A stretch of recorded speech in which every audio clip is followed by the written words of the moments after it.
Olá, estamos iniciando o programa Realidades, Direitos Humanos e Cidadania, seu espaço privilegiado de críticas e debates sobre grandes temas sociais da atualidade. Hoje nós vamos conversar sobre o tema Direitos Animais e para isso nós convidamos aqui Romero Moraes, que é ativista e pesquisador na área do tema em pauta, e também temos Lena Costa Carvalho, que é doutoranda em Sociologia e também ativista e faz parte do projeto Adote um Vira-Lata. Sejam bem-vindos. Romero, eu gostaria de começar perguntando sua experiência dentro dessa área do ativismo. Como é que se interessou por isso e veio a defender essa causa da ética animal, dos direitos animais? Então, defender os animais, militar pelo direito dos animais, existem várias perspectivas sociais dessa militância, né? E tudo gira em torno de como você lidar sua relação com os animais, né? De como você os considera e de sua relação e de sua construção pessoal com cada um. Desde, eu posso dizer, da adolescência, que eu já tinha uma relação íntima com os animais, né? Cresci tirando os animais em situação de abandono, casos isolados, e foi nessa perspectiva, nessa construção, que eu me fiz como pessoa. Então, dentro da minha formação, eu terminei me formando em uma área, na área de exatas, mas que terminei migrando para estudo de pós-graduação e de pesquisas dentro da área de direitos animais. Então, hoje, eu me dou em casos isolados, em casos pontuais, em diversos grupos de militância de ativismo animal e também em grupos na área de pesquisa, na área de ensino, como o vinculado ao projeto também Adote um Vira-Lata. É interessante, tem uma dimensão assim bem humana, pessoal, mais de afeto mesmo, né? E você vai fazer trabalhar na área de exatas, né? Quer dizer, agora que está fazendo pós-graduação, que tem a ver com a área inicial do afeto. Eu percebo muito isso, que os militantes na área não só dos direitos humanos, mas dos direitos animais também, tem essa coisa vinda muito da dimensão da interioridade, de um afeto. Como é que é no teu caso, Lena, que você é uma socióloga, né, doutoranda na área? Não deixa de ser uma porta de entrada. Eu gosto sempre de fazer uma ressalva em relação a isso, porque... E aí a gente pode sempre citar o Peter Singer, que você não precisa ser amante dos animais para defender os animais, ou para perceber que existe uma obrigação moral em relação a eles. Assim como seria uma ofensa muito grande você dizer que você é amante dos negros porque você luta contra o racismo. Então não é uma questão apenas de afeto, mas de fato uma boa parte da militância tem também relações afetivas, isso não é uma coisa ruim nem boa em si mesma. Então muita gente pode ter grande afeto por cães e gatos e não necessariamente migrar para um ativismo de defesa dessas espécies, muito menos de todas as outras. Então a defesa animal ela não está relacionada apenas a uma espécie, mas a um olhar para o animal não humano de uma maneira mais ampla, né? Então por isso que ele normalmente vai aos poucos incluir uma área de atuação mais ampla. Então você vai ter um foco, o meu foco são os cães e gatos no programa Adote um Vira-Lata, mas normalmente o que é que acontece? Vem o vegetarianismo, vem o veganismo, vem a abolição do uso de marcas que testam em animais. Então tudo isso acaba sendo relacionado, você vai se abster de determinadas práticas, como você ir a circo que tem animais. Então, na verdade, é muito mais amplo do que uma questão realmente de afeto. Então, eu nunca tive uma relação pessoal com vacas, eu não tenho nenhum afeto especial, embora eu saiba que são animais capazes de afeto, mas eu respeito e por essa razão me abstenho de comê-las. Então é também esse caminho. O que é propriamente esse ativismo dos direitos dos animais? Assim, tem uma esfera bastante grande pelo que eu vejo. Você falou vegetarianismo, aí tem o pessoal que trabalha com direito mesmo, na área do direito, né, direito animal, tem o pessoal da ética animal, veganismo e tal. Como é que é esse leque do ativismo? Assim? O que é propriamente esse ativismo? Esse ativismo, na verdade, ele tem um leque muito amplo. Então, existe dentro do direito animal as pessoas que estão buscando um caminho de avanços legislativos. Então, essas pessoas, e aí nos Estados Unidos existem programas específicos voltados para isso, projetos que envolvem pesquisadores de várias universidades, em busca de desenvolver caminhos legislativos para garantir de direitos mesmo, né? Hoje no Brasil ainda é estranho, as pessoas consideram esquisito falar em direito animal, mas nos Estados Unidos essa discussão já está bastante avançada. Então, você tem uma atuação que é mais acadêmica, nesse sentido. Você tem uma atuação da prática de um ativismo parecido com os outros movimentos sociais.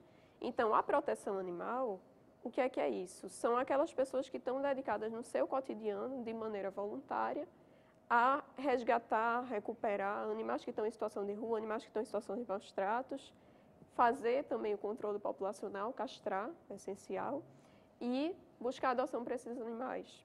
Mas aí você também pode se envolver em ações educativas, né? No caso da militância vegetariana e vegana, ela está relacionada mais diretamente com animais de produção. Então, são esses animais que são considerados os animais comestíveis. Então, é uma militância que vem tentar despertar na população um olhar de respeito, né, a esses animais, um incentivo ao vegetarianismo, que pode ser por questões de saúde, mas claro que a ideia é que ele seja assumido por questões éticas. E aí, também ainda dentro desse ativismo, você tem a questão do testes em animais, a questão dos animais usados no entretenimento. E aí no Brasil, embora Pernambuco, por exemplo, a gente não pode ter animais em circo silvestres, mas domésticos pode. Você tem o rodeio, que é uma prática extremamente cruel e que ainda continua sendo permitida, enquanto que até na Espanha a gente já tem as touradas começando a ser proibidas, né, em várias partes. Então, é isso, é bem amplo.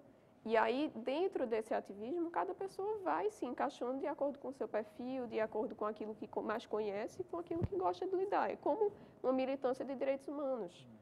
Ela também é muito ampla. Então, você lida com pessoas em situação de rua, você tem quem está lidando com o combate ao racismo, o combate à homofobia, o combate à transfobia, e aí cada um vai ter o seu foco, o que não inviabiliza que haja uma visão para os direitos humanos de maneira geral. Então, dá para fazer o paralelo tranquilo. Eu vou fazer uma pergunta que eu já ouvi várias vezes, é uma pergunta assim um pouco estranha para quem está defendendo a questão dos direitos animais, porque é uma pergunta assim muito direta, né, popular, e que vai dizer assim, por que defender animais, né, com tantos problemas sociais, de crianças passando fome, de questão de direitos humanos as mais variadas, por que colocar energia nisso e tem tantas outras coisas sociais e éticas mesmo para colocar? Como é que vocês responderiam isso? Então, na verdade, é no mesmo sentido do que eu estava falando. As mazelas sociais num país como o Brasil, e na verdade em todos os países do mundo têm as suas dificuldades, são muitas. E as possibilidades de você atuar para diminuir o sofrimento que existe no mundo são inúmeras também.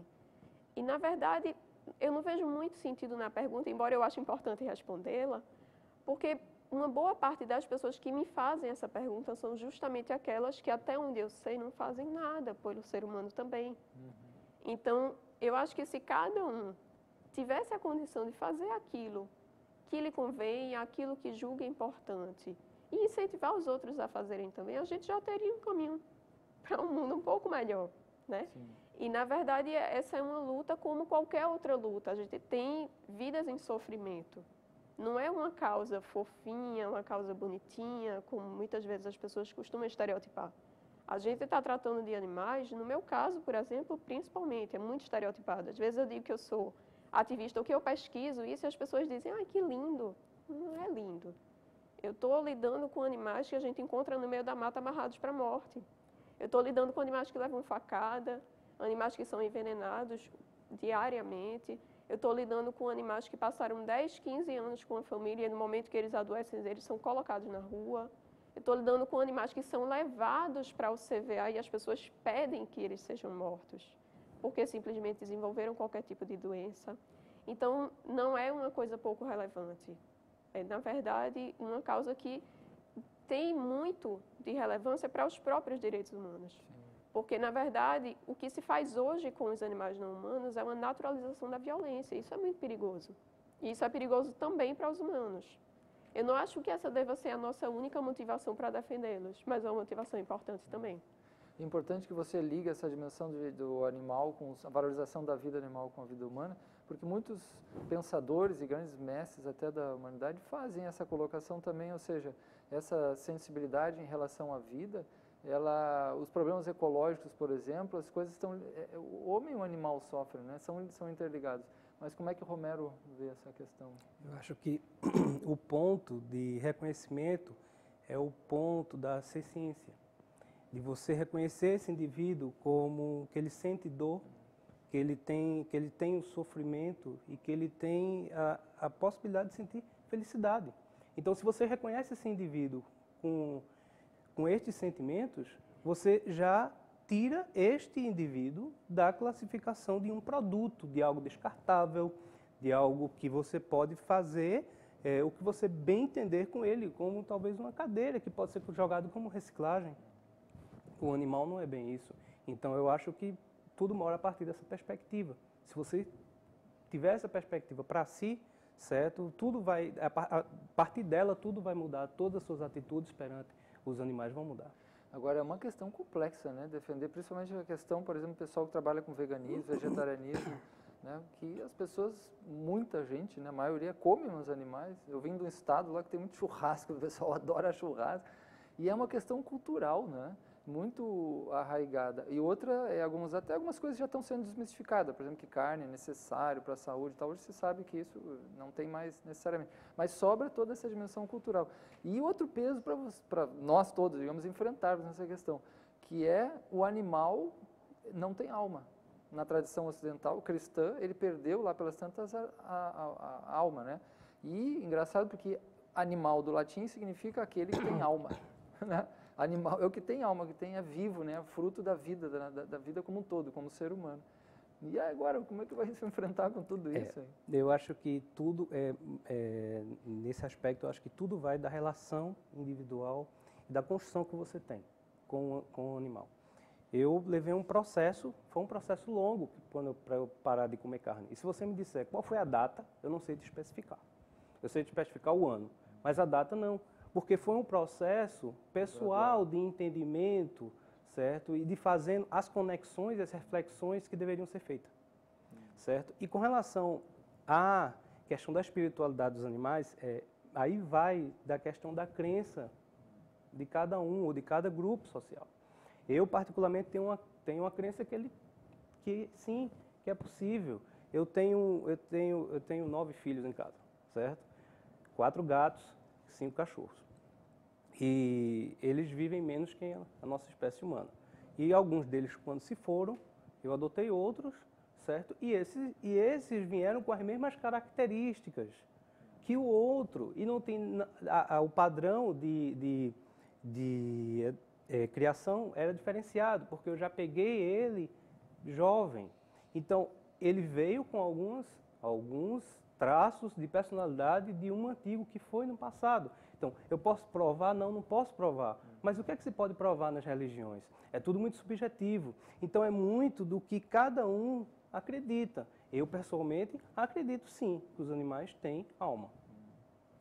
Quando eu coloco alma, eu coloco no sentido mais antigo mesmo, que é a força da natureza, da vida, né? Como um todo, porque anima, do latim, alma, é a força da vida que está em tudo, né? Que alguns consideram como se fosse um fantasma. Então, acho que é uma outra visão. O cristianismo tem muito essa visão, né?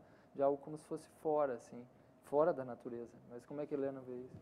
A gente precisa sempre ter uma percepção de como é que o argumento que a gente utiliza, qual é a base que ele tem. Então, quando a pessoa me diz que um animal não tem direitos ou não precisa ser moralmente considerado porque ele não tem alma, na verdade, a gente precisa primeiramente pensar que isso foi um argumento utilizado durante séculos para justificar a escravidão humana. Então, isso é problemático. E aí, o que fazem as pessoas que não têm religião em relação a isso? Então, na verdade, o critério que a gente utiliza para defender os humanos não é o fato de eles terem alma. Tom Regan, ele passa um bom tempo dedicado a essa questão de tentar entender o que é que está na base dos direitos humanos, que não seja a espécie. Porque dizer que um humano tem direito pelo fato de ser direito é tão lógico e, na verdade, ilógico quanto seria dizer homens têm direito porque são homens e as mulheres não têm porque são mulheres. Isso não é um argumento que se fecha, né? Então, muito tempo, na verdade, o argumento que predominava era a ideia da racionalidade. O ser humano teria direito por ser racional, porque daí ele tem condição de assumir deveres. E apenas aquele que pode assumir deveres tem direitos. Mas isso, hoje a filosofia moral também já superou isso, por quê? Porque criança também não, né? pessoas com deficiência mental, pessoas em coma, pessoas senis. E aí, essas pessoas deixaram de ter direito? Não.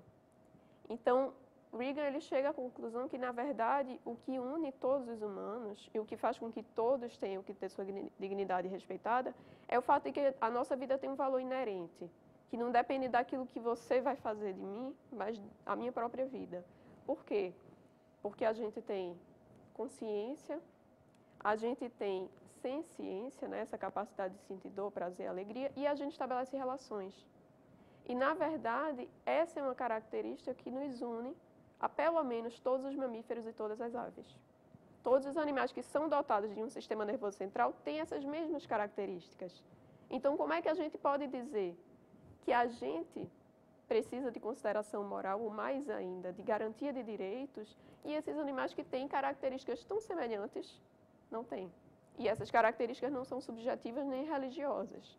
Isso aqui é questão de desenvolvimento evolutivo das espécies. Então, nós temos organismos em comum, nós temos sistemas em comum, nós temos comportamento diante do medo, da dor, da alegria também em comum. E isso está demonstrado já, Darwin já vinha demonstrando isso, mas é porque a ciência demorou a chegar nisso. Então, a neurociência reconheceu, tem o quê? Uns 2, 3 anos, que todos esses animais, pelo menos mamíferos e aves, já têm consciência. São sencientes, como disse o Romero, que é uma palavra utilizada nessa área, né? Eles têm um tipo de tem consciência, né? E Helena falou de alguns autores importantes, Darwin, né? Outro é o Reagan, e talvez o mais conhecido hoje, né? Mais contemporâneo, depois de Darwin, é o Peter Singer, que escreveu vários livros nessa área, o famoso livro Ética Animal, né? E ele também coloca muito bem essas questões de uma forma mais neo-utilitarista, bem prática, né, e vale muito a pena conhecer. Nós vamos fazer um pequeno intervalo, já voltamos a conversar sobre esse tema aqui dos direitos animais aqui no Realidades.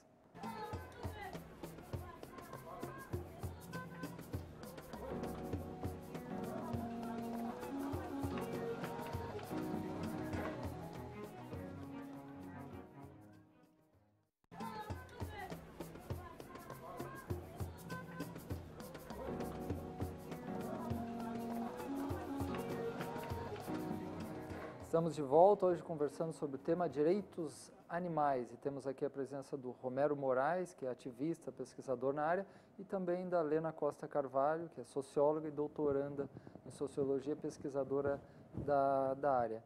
Se fala em Declaração dos Direitos Humanos, né, que é muito conhecida, e também existe uma declaração que é dos direitos dos animais.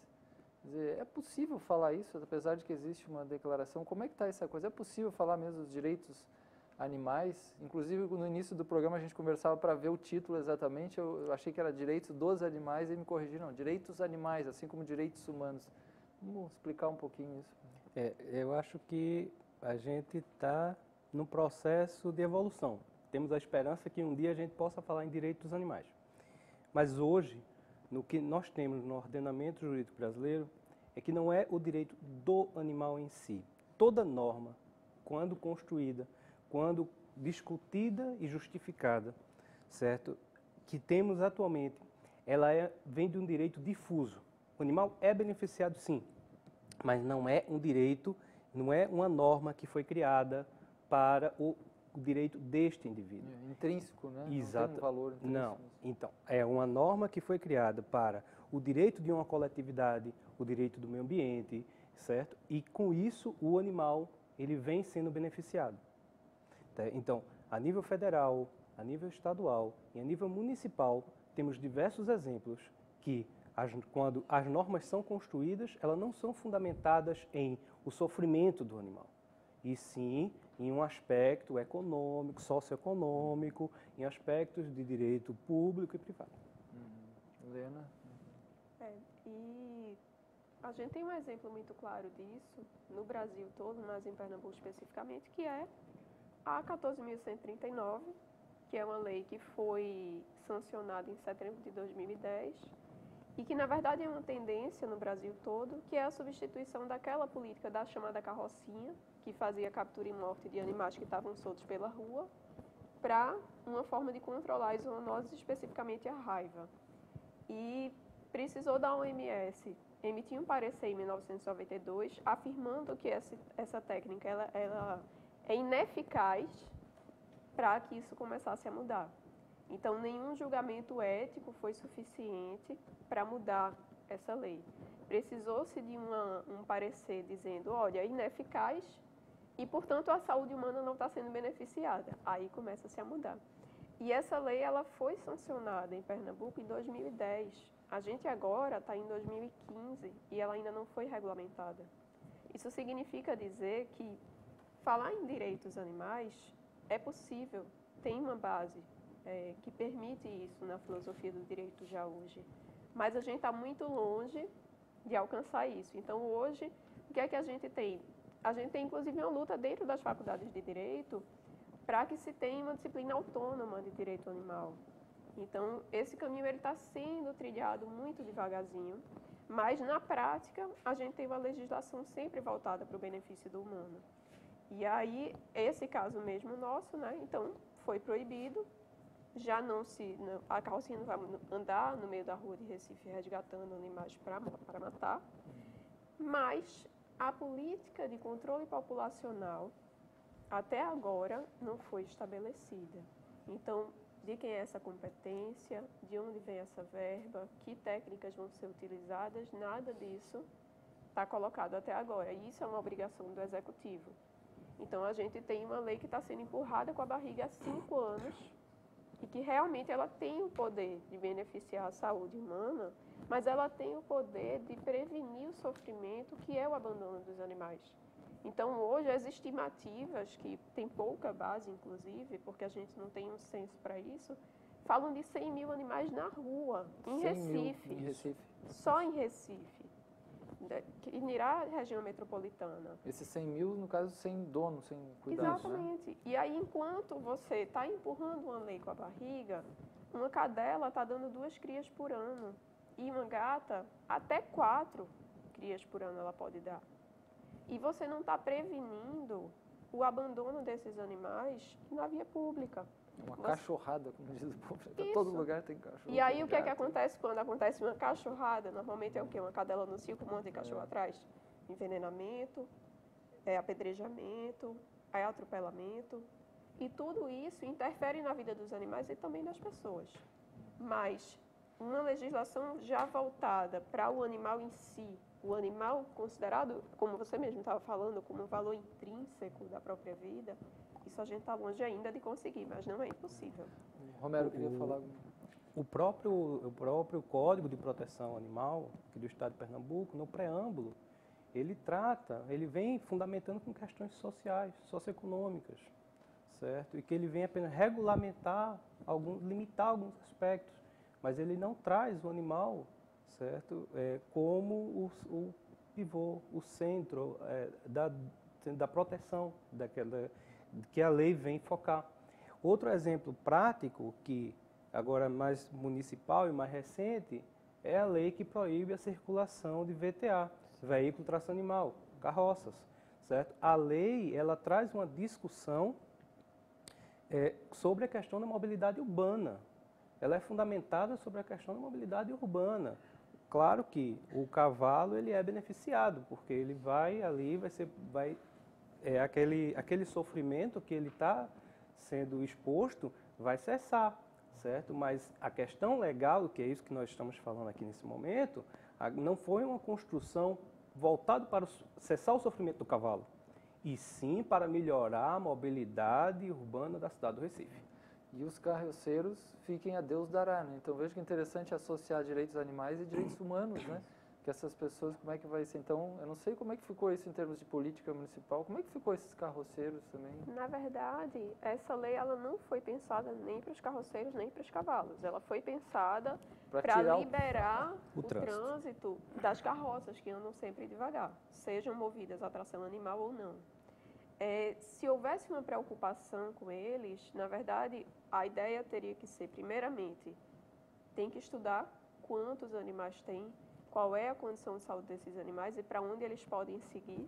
Até, inclusive, é uma busca de adoção também, mas bem mais complicada, no caso dos equinos. E o carroceiro, a lei ela propõe 3 meses de um auxílio de R$ 500, que é ínfimo. A gente sabe que com R$ 500 você não faz nada, né? E depois desses 3 meses, tchau. Então, essa lei, ela não vai beneficiar ninguém. Ela vem no sentido higienista. Porque, na verdade, o que o carroceiro precisava era de uma substituição. Ok, eu não vou usar o cavalo, eu vou usar o quê? Vai ser uma bicicleta com uma carroça leve, que é o caso do cavalo de lata? Vai ser uma motocicleta?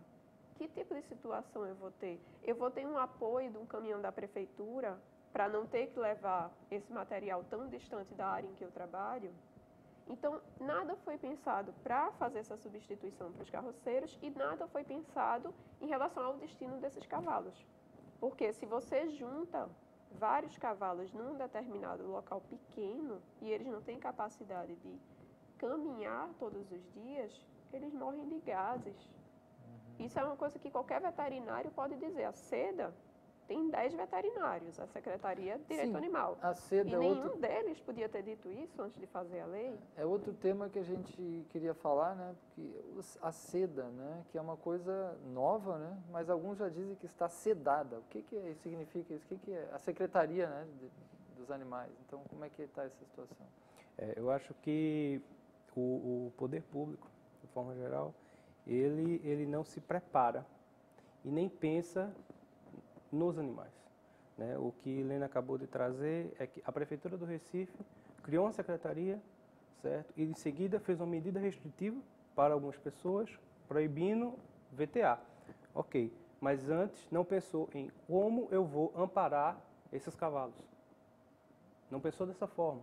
O CVA, que é o único órgão da Prefeitura do Recife, que tem uma cocheira, que tem, em tese, a capacidade de alocar grandes animais, só cabe 50. É um local pequeno.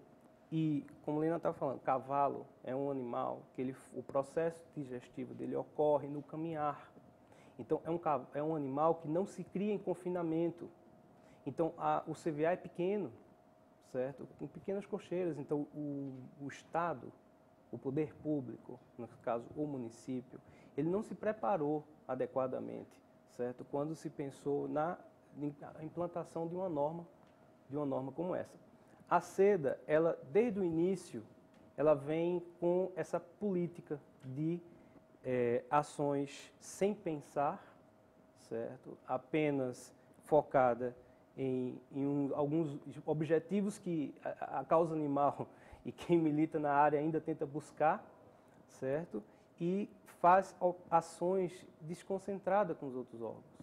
Então, nesse aspecto, certo? A seda está deixando muito a desejar. Então, por isso existe toda uma movimentação social e uma opinião pública em cima da secretaria no momento. Teve também aquele caso, né, que da Avenida Norte, de uma pessoa que foi desalojada, né, foi despejada, né, e sobraram lá quase 100 animais, né, que situação complicada. E agora o que Na verdade, quando esse caso veio a público, né, porque aí o proprietário do imóvel foi pedir ajuda, ficou lá com 100 cachorros dentro de uma casa, numa situação de higiene, claro, péssima. É um problema para a saúde pública, os animais estavam sendo agressivos já um com o outro, pela situação de estresse, estavam acontecendo casos de canibalismo entre os cães, porque faz parte da questão da dominância numa situação de grande estresse. E a seda foi acionada, assim como o CVA também foi. O CVA é o Centro de Vigilância Ambiental. O CVA limitou-se a pegar esses animais, vacinava para raiva, devolvia. Pegava esses animais, vacinava contra a raiva, devolvia. A seda ficou de castrar esses animais e levar para adoção, mas na verdade o que é que aconteceu? Primeiramente a adoção foi promovido, os animais foram sem castração. Inclusive uma dessas cadelas desapareceu, foi anunciado depois pela pessoa que estava intermediando a adoção, que estavam buscando que alguém se visse por acaso, porque o animal foi doado sem castrar e sem microchip. Então, na verdade, não é nenhum problema no caso só do que aconteceu na Avenida Norte, mas é um problema dos eventos de adoção da seda nos últimos 2 anos. Desde o primeiro evento de adoção, a Prefeitura do Recife dispõe de microchips que foram comprados antes da seda ser criada. O microchip é um dispositivo muito pequenininho, que ele é colocado entre as escápulas do animal, por baixo da pele. Ele exige apenas uma pomadinha para desensibilizar o local, é uma aplicação simples, qualquer veterinário faz isso. E esse dispositivo ele é super importante, porque ele vai permitir que, se você encontra o animal na rua, seja perdido, seja abandonado, seja localizado o responsável por ele. Então, nos eventos de adoção do programa Adote Vira-Lata, já há 2 anos, a gente só doa o animal microchipado. Chegou lá, escolheu um animal, passou pela entrevista, foi aprovado, preencheu tudo, o animal vai chipado. E castrado também. Por quê? Porque não me adianta fazer todo um trabalho de resgatar esse animal e doá-lo se ele for reproduzir e as suas crias voltarem para a rua. Também não me adianta doar esse animal sem a segurança jurídica de que essa pessoa vai se responsabilizar por ele. Inclusive, muitas vezes, as pessoas que estão sem segurança da adoção, elas desistem no momento que elas sabem do microchip. E a gente acha isso ótimo, porque, na verdade, ninguém deve levar um animal para casa enquanto não tiver certeza absoluta que vai se responsabilizar por ele até o final da vida. Bom, o abandono está aí, né? 100 mil animais, entre gatos e cachorros que são abandonados, 100 mil na cidade, só na cidade do Recife, né? É uma coisa imensa, né? E aí o que acontece, só para complementar, é que os eventos de adoção da seda, eles acabam, de maneira não intencional, estimulando a guarda irresponsável. Eles acabam estimulando que as pessoas levem animais para casa sem castrar, para castrar depois quando der para levar. Essa castração hoje, ela ainda é toda concentrada no CVA, que fica no bairro de Peixios, que na verdade é Olinda. Então imagina se você vai sair, os eventos acontecem lá no Dona Lindu. Você vai sair, você mora ali naquela região de Boa Viagem, ou em Dois Irmãos, e você vai até Peixinhos para poder levar o animal para castrar, se você não tem carro, se não te deixam entrar no ônibus, porque não existe nenhuma lei que garanta isso com o teu animal, você não vai castrar. E aí, esse é outro problema que a gente tem, é a centralização dos serviços lá no CVA. Certo. Outro aspecto que eu acho que é interessante, se a gente abster a relação do animal nesse processo, você vai chegar na conclusão de que é uma falta de respeito com os gastos públicos. Porque se a seda usa verba pública para fazer um evento, usa um espaço público com som, estrutura, certo? Para montar um evento de adoção e doar um animal sem estar castrado, certo? Todo o trabalho que ela foi instituída para fazer de controle populacional, ela doou um animal, que esse animal é potencialmente pode acabar com 1 ano de trabalho da seda, certo? Com 1 ano de procriação descontrolada, certo? De reprodução descontrolada. Então, é uma falta de respeito com a verba pública usada na estrutura orgânica da seda, certo? Se doar um animal dentro do evento de adoção da Prefeitura do Recife, porque é um evento de adoção oficial do município, sem estar castrado. O que fazer diante de maus tratos? Então, digamos, a população, alguém está assistindo, vendo uma situação, sobre uma situação de maus tratos animais, para onde ele deve recorrer? Ele deve recorrer para o DEPOMA. É a Delegacia de Meio Ambiente, é uma delegacia especializada para atuar em casos de maus tratos. A seda não, a Secretaria dos Animais não.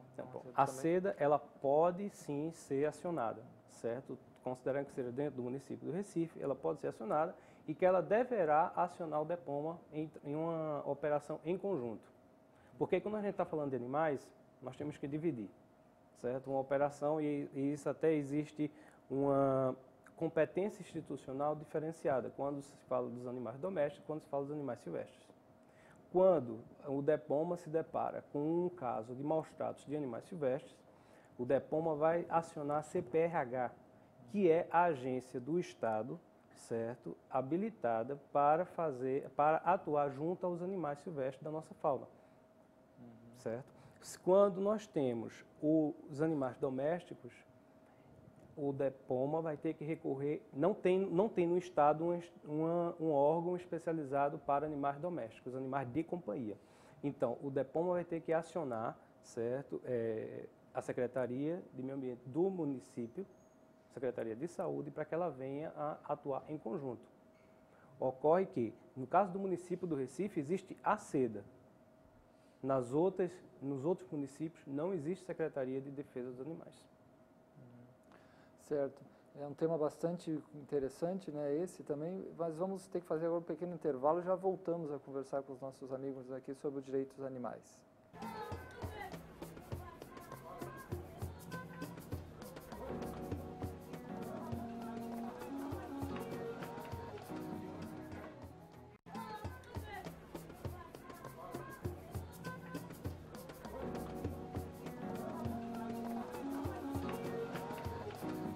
Nós estamos conversando hoje sobre o tema direitos animais e nosso amigo aqui, o Romero Moraes, falava sobre como recorrer no caso de maus tratos, né? Isso, diferenciando entre animais silvestres, selvagens e domésticos, né? Isso. As competências. Dando continuidade, né, à nossa linha de raciocínio, a gente estava diferenciando a atuação do Estado, certo, e dos competências de cada órgão, quando os casos são de maus tratos de animais silvestres e os casos são de maus tratos de animais domésticos, né? E quando o caso é de maus tratos de animais domésticos, o Estado de Pernambuco, ele não tem um órgão específico para tratar do tema. O que nós temos de amparo e do processo após a delegacia. Nós temos uma delegacia especializada que ela vai fazer os trâmites normais criminalmente, certo? Posteriormente a isso, nós não temos um órgão que possa assessorá-lo nas outras partes que envolvem esse processo. Ocorre que no município do Recife nós temos a SEDA e temos o CVA, certo? No caso, o CVA é um órgão específico e vinculado à Secretaria de Saúde. A SEDA é que é a secretaria competente para cuidar do amparo dos animais, de forma generalizada, certo? Então, a SEDA é que aciona o CVA. Então, hoje em dia existe essa briga de conflito de que o CVA diz que não é competência dele, certo? Porque o CVA ele tem a competência institucional de cuidar da saúde das pessoas. E ele tenta negar o cuidado do animal como um amparo, como cuidar do animal, da saúde do animal.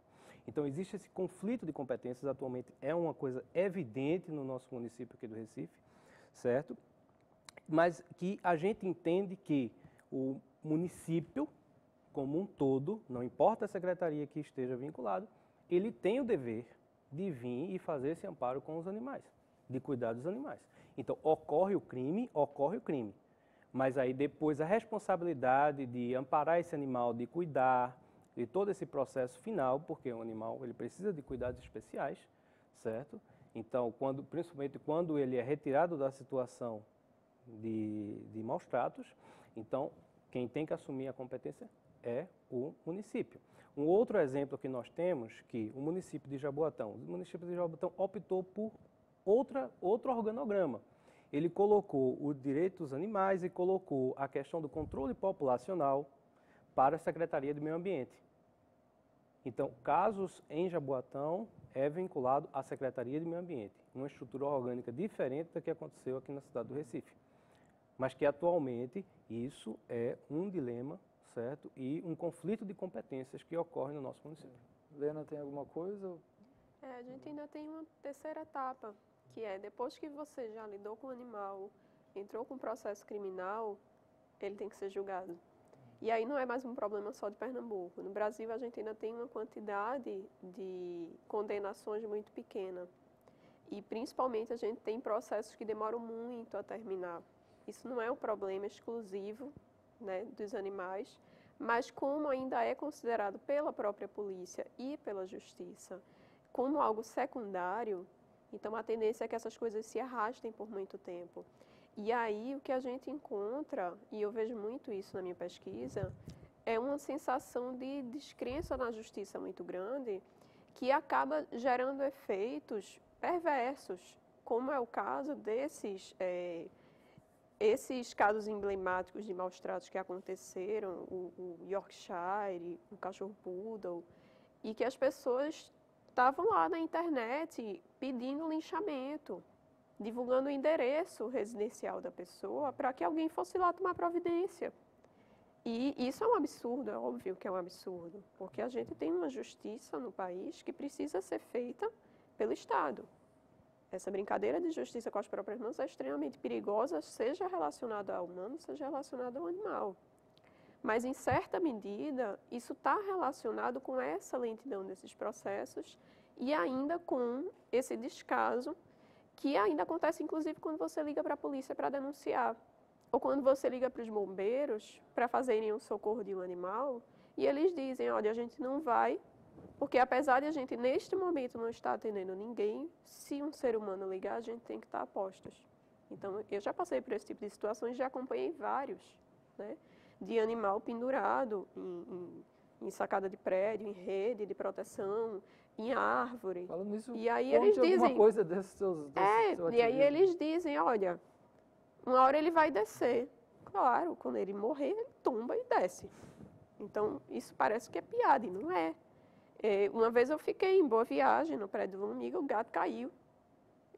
Caiu coisa de uns 8 andares, só que ele parou porque tinha uma tela que protegia para o campo. E isso era inacessível para a gente, porque não dava para você subir sem o risco de desabar a estrutura, que era muito frágil. Então, foram 6 horas seguidas ligando para o bombeiro, e eles diziam, olha, a gente está no bairro ao lado, mas a gente não vai, esqueça. E acabou realmente que foram necessárias soluções privadas. As pessoas se arriscaram para tirar o gato daquela situação. E essa solução privada, ela pode colocar pessoas em risco, além do animal que já está no risco. No caso da violência, a solução privada, ela pode ser um estímulo à violência. Então, ou o Estado começa a assumir as suas responsabilidades, ou essa onda de cada vez mais pessoas se envolvendo em proteção animal, ela segue um rumo errado. Ela segue um rumo de conflito entre as pessoas que não seria necessário se o Estado fizer a sua parte. Sim. E no caso dos maus tratos acontece muito isso. Falando em Estado, né, no caso município, a promessa do Hospital Veterinário Público, isso vocês como é que estão acompanhando? Vai ser feito? Quando? Como é que vocês estão vendo? No cenário atual, eu não vejo nem a projeção de quando esse hospital vai ser feito. Porque o Brasil, considerando, a gente tem que trazer um pouco sobre a política da situação que nós vivemos, o Brasil entrou num estado de ajuste fiscal e o município, né, também. Então, o que a gente vê é algumas obras entrando num estado de, se não para, o stand-by, a diminuição daquela postura de pegar e fazer, certo? E o hospital veterinário ele só tem um terreno e uma promessa de ser feito. Então, já começa por aí. Eu não vejo nem a perspectiva de quando vai ser. Com relação ao hospital em si, eu acho bom ter um hospital médico veterinário. Ok? Bom é. Porém, ele é uma medida pública, certo? Equivocada. Porque ele centraliza o que ele deveria vir, o hospital deveria vir quando já estivesse postos espalhados pelo município, opções para que a sociedade não tenha problema de deslocamento, como atualmente tem, certo? Então, ele é sim uma boa opção, mas para um futuro. Agora, eu vejo o hospital como mais um centralizador de serviços, certo? Que vai ser prestado à sociedade, mas que vai deixar a sociedade com algumas limitações. Um exemplo prático é a limitação de levar o seu animal. Hoje em dia você você não consegue com tanta facilidade arrumar um transporte, uma pessoa que não tem um carro, de você conseguir um táxi, ou de você conseguir entrar no ônibus com o seu animal, mesmo com a caixa de transporte. Então, existe essa dificuldade? Existe, certo? E o município está ignorando todos esses fatores de centralização, certo? Da possibilidade da pessoa castrar seu animal, certo? Achando que isso é uma solução definitiva, uma nave espacial que vai chegar, puf, e resolver todos os problemas. Sem falar de que o hospital veterinário, a probabilidade muito grande dele ser um centro, um local, um ponto de abandono, certo? Então, o município do Recife optou por essa política sem dialogar com quem deveria. A prova disso é que ele não dialogou com o Hospital Veterinário da Rural, sobre os problemas que o Hospital Veterinário da Rural tem, sobre as dificuldades que o Hospital Veterinário da Rural tem, certo? Em diversos aspectos sociais. Então não houve esse diálogo e não houve um diálogo com a sociedade com relação a qual seria a melhor medida para o controle populacional de forma mais massificada, certo? Popularizar a castração para os animais. E isso não se foi discutido. E entidades que atuam nessa área, o que vocês citariam de entidades? Lena já falou que trabalha numa, né, que é a Adote um Vira-Lata. Que outras entidades interessantes estão trabalhando nessa área de direitos dos animais? O Adote um Vira-Lata, eu gosto sempre de ressaltar, a gente não é ONG, é um programa de extensão da Universidade Federal de Pernambuco, que já existe aí desde 2007. E a gente atua em parceria com vários grupos, vários ONGs, alguns não são formalizados como ONG, outros são.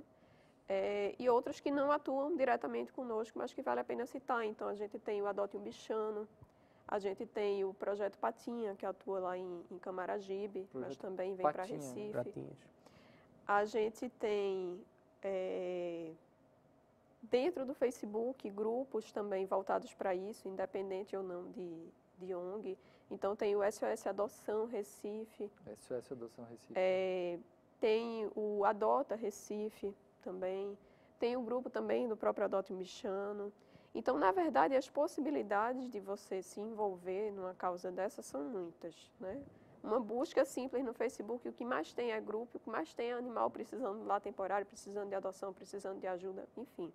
É até preciso filtrar isso, mas hoje, porque eu vou ficar muito tempo listando, mas existem entre 15 e 20 grupos organizados na região metropolitana, né?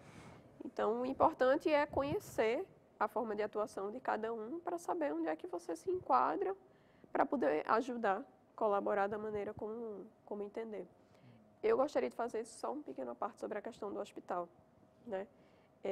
Eu concordo com tudo que o Romero está colocando, mas eu acho importante a gente ressaltar que essa observação ela não é fruto da imaginação de ninguém. Isso já está comprovado pela experiência que a gente tem com a saúde humana, né? E a necessidade de descentralização que houve com os postos, com a saúde da família, né? Então, na verdade, o que a gente precisa hoje ainda, na região metropolitana, de maneira geral, até Pernambuco, é o atendimento básico. O atendimento básico é vermifugação, castração e um veterinário por perto. Então, até essa atitude que já seria interessante se permanecesse de mutirão veterinário nos bairros. Cada mês vai para um lugar. Só que um mutirão veterinário não vai dar conta da demanda local. Por quê? Porque o animal vem, ele é avaliado, ele recebe uma prescrição, ele precisa ser acompanhado, ele pode precisar de exames, a maioria deles precisa. Mas o mutirão já andou. E aí? E a castração? A castração você recebe uma guia para quando chegar a data, que pode demorar 8 meses para uma fêmea, você levar lá em Peixinhos. Então, o que a gente tem é um problema básico, que não precisa de nenhuma grande estrutura de hospital ainda. A gente tem um problema que os animais estão morrendo de verme. E isso é o que eu vejo quando eu entro na comunidade da Várzea, que é onde a gente atua, para cadastrar os animais para o mutirão de castração. Muitos precisam primeiro passar por um tratamento de verme e de parasita. As pessoas ainda não têm o conhecimento básico. Por quê? Porque não tem um profissional por perto que possa dar essa informação. E porque elas ainda não têm, e aí é cultural no Brasil todo, as pessoas de todas as classes sociais resistem aí no veterinário. Elas tentam economizar até a última hora, né? E aí quando chega na última hora fica mais caro, mais perigoso. Mas é cultural. E aí as pessoas nas comunidades de vulnerabilidade social maior, essas é que não levam mesmo. Porque elas têm medo do como é que vai ser o preço disso. Isso é perfeitamente compreensível. E aí você não tem um veterinário por perto que possa atuar prevenindo os problemas maiores de surgirem. E aí, novamente, garantindo também a saúde humana. Agora, quem não tem condições, por exemplo, para pagar uma castração, ele tem onde levar, então seria... Lá em Peixinhos. Hoje existe uma priorização. CVA, né? O CVA. Hoje existe uma priorização bem esquisita para os machos. Então, não faz sentido nenhum como política pública, mas existe. Então, se você liga para marcar a castração de macho, você consegue uma vaga em breve. Se você liga para marcar a castração de fêmea, As últimas informações que eu recebi de pessoas que tentaram, porque eu confesso que nem tento, mas eu levo em clínica particular, é que a demora estava de 8 meses. Em 8 meses, uma gata já deu cria 2 vezes. Tá?